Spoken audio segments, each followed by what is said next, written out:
It is at least 10 states that have been hit because of this massive power grid collapse. It's the same line, in fact. It is the Agra-Gwalior transmission line which has failed for 2 days in a row. And now the West Bengal power minister telling us just a few minutes back that power will be restored, at least in West Bengal or in that area, only by this evening. Right now, the entire northern and eastern grid collapsed. The metro, of course, in the capital halted, but that's not the only one. Trains across this area have been halted. Reports of at least 150 trains being halted across in and around New Delhi itself. But that's not it. We're also seeing now reports coming in from all across the country. Nearly 50% of India, for all practical purposes, is without power at this point. Here are just some updates we're getting right now. Bengal, Bihar, Jammu, Rajasthan, UP, Srinagar, Delhi, Haryana, Himachal, all without power at this point.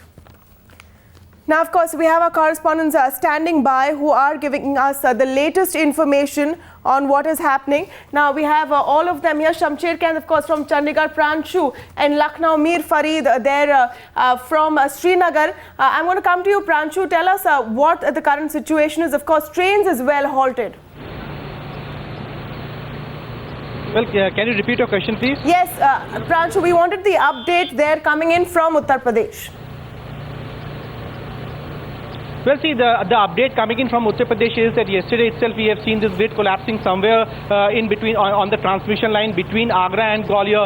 We have also seen the fallout that the CMD of the Power Corporation was shifted late night yesterday. But here again today we see that similar snag developing in a portion somewhere near Agra, and that has resulted into this major power collapse.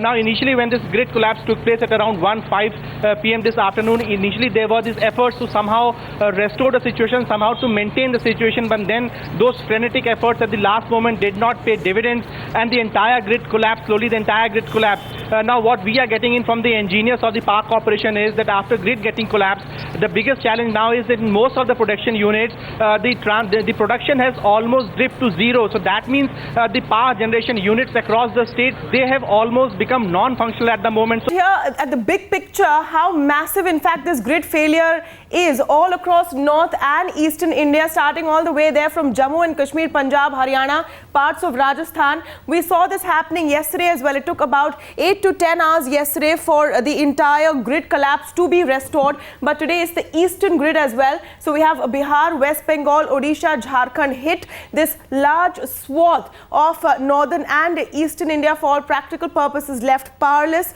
The big hit, of course, first on trains which are stranded across this belt right now at various portions within the city. Traffic signals have stopped because of no power, so the traffic situation has become a nightmare in busy areas in parts of the city. So that is definitely a big problem being faced right now in the city areas. As far as the interiors are concerned, we saw yesterday also some cases of medical services definitely being hit, essential services